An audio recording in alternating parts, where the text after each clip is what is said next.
За други от вас, тук няма да има нищо манипулативно в действията и в думите и в реакциите на този човек.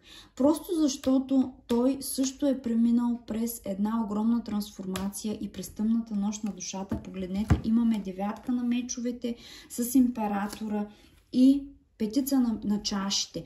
Този човек най-вероятно е осъзнал какво е причинил, какво е загубил в отношенията си с вас. И сега вече осъзнавайки